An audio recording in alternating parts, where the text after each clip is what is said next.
सबसे पहले बात करेंगे सुशांत सिंह राजपूत सुसाइड केस की। सुशांत केस में एक नया खुलासा हुआ है। सुशांत और उसकी सहयोगी दिशा का एक चैट सामने आया है जिसमें दोनों लॉकडाउन के दौरान विज्ञापन का काम मिलने की बात कह रहे हैं। मतलब साफ है कि सुशांत के पास काम की कोई कमी नहीं थी। अब इस चैट ने एक बार फिर सुशांत सिंह की मौत की जांच में नया एंगल दे दिया है। वहीं बताया जा रहा है कि रिया के सीए रितेश शाह से आज ईडी पूछताछ कर सकती है, वो उनके सामने पेश होंगे। रिपोर्ट देखिए।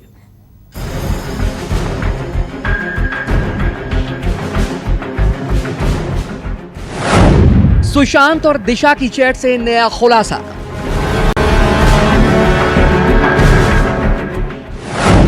नए प्रोजेक्ट्स पर काम कर रहे थे दोनों।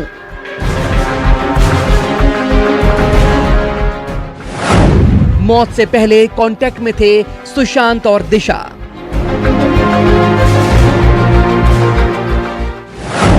तो क्या दिशा की मौत का राज जानते थे सुशांत? 8 जून को सुशांत की एक्स मैनेजर दिशा सालियान की मौत और 6 दिन बाद 14 जून को सुशांत की मौत। पहले तो ऐसी कोई बात सामने नहीं आई और न ही सुशांत के केस को दिशा की मौत से जोड़कर देखा जा रहा था, लेकिन अब कई सवाल ऐसे उठ रहे हैं जिससे सुशांत और दिशा की मौत के बीच कनेक्शन की बातें सामने आ रही हैं। क्योंकि सुशांत और दिशा के बीच अप्रैल में हुई बातचीत का व्हाट्सएप चैट सामने आया है जिसमें इस बात का जिक्र है कि सुशांत के पास लॉकडाउन के वक्त भी कई प्रोजेक्ट्स थे, जिसमें पबजी के लिए लॉकडाउन में स्टे होम स्टे सेफ नाम के कैंपेन का हिस्सा बनने का भी जिक्र किया गया है। दिशा: हाय सुशांत, पबजी एक डिजिटल कैंपेन कर रहा है जिसमें वो लोगों को बढ़ावा देना चाहता है कि आप घर में रहें, सुरक्षित रहें और पबजी खेलें। आपको एक वीडियो अपने इंस्टाग्राम पर पोस्ट करना होगा। जानना चाहती हूँ क्या आपकी इसमें दिलचस्पी है? मुझे प्लीज बताना। इस पर काम किया जा सकता है क्या? अगर आपको अच्छा लगेगा तो मैं पबजी कंपनी से वीडियो की स्क्रिप्ट के लिए कहूंगी। सुशांत: हाँ प्लीज। दिशा: थैंक्स, पबजी से स्क्रिप्ट के लिए कह रही हूँ। इसके बाद 10 अप्रैल को दिशा ने पहले हुई बातचीत को आगे बढ़ाते हुए चैट में लिखा। दिशा: हाय सुशांत, पबजी ने कंफर्म कर दिया है, मैंने मौजूदा हालात को देखते हुए अच्छी डील कर ली है। पबजी इंस्टाग्राम पर एक वीडियो पोस्ट करने के 12 लाख और साथ में टैक्स के लिए मान गए हैं। पबजी वीडियो के लिए स्क्रिप्ट अगले हफ्ते हमसे शेयर करेंगे। मैंने उन्हें बता दिया है कि आपके सुझाव स्क्रिप्ट में जोड़ने होंगे। मैं इस बारे में आपको अपडेट करती रहूंगी। सुशांत: बिल्कुल, स्क्रिप्ट आने देते हैं, फिर हम लोग तय करते हैं। दिशा: हाँ बिल्कुल। ऐसा ही एक और चैट सामने आया जिसमें वोडाफोन और आइडिया के साथ भी किसी प्रोजेक्ट्स पर बात हुई। तो इस लॉकडाउन के वक्त में भी सुशांत के पास काम की कमी नहीं थी।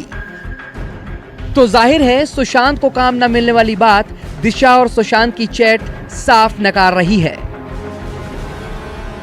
न्यूज़ 24 के पास दोनों के बीच हुई चैट की कुछ और तस्वीरें भी हैं जिसमें सुशांत और दिशा के बीच किसी कंपनी के लिए प्रोजेक्ट्स पर बात हो रही है। इसमें कॉलर कॉल कर अपने सेलिब्रिटी से सवाल करते हैं। इस कॉल में कंपनी के किसी व्यक्ति के हॉटलाइन नंबर का इस्तेमाल किया जाता है ताकि कॉलर को सेलिब्रिटी का डायरेक्ट नंबर ना मिले। सुशांत: तुम किसके नंबर का इस्तेमाल कर रही हो? दिशा: ये सिद्धू का नंबर इस्तेमाल हो रहा है। सुशांत: ठीक है। दिशा: सुशांत सर्वर से जुड़ चुके हैं, जब कॉलर कॉल करेगा तो वो कनेक्ट हो जाएंगे। अब सवाल ये है कि क्या दिशा और सुशांत एक दूसरे से टच में थे? तो चैट देखकर तो यही लग रहा है और दोनों के बीच नए प्रोजेक्ट्स और ऑफर को लेकर बात भी हो रही थी।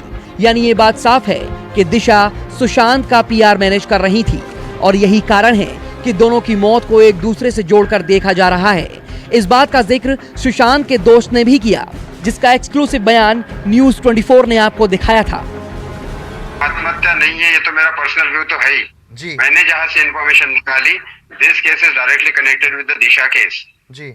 और मेरा जो सोर्स है वहां से मुझे सबके नाम भी पता है और वो मैं लेकिन नाम मीडिया में एक भी नाम रिवील नहीं करूंगा। वो डायरेक्ट सीबीआई को बोलूंगा, सीबीआई के सामने जाऊंगा, जो मुझे इंफॉर्मेशन है सारी दूंगा। यानी व्हाट्सएप चैट और सुशांत के दोस्त का बयान जिस दिशा में इशारा कर रहा है, कहीं उसे ही छिपाने की कोशिश तो नहीं की जा रही। दीपक दुबे, मुंबई, न्यूज़ 24।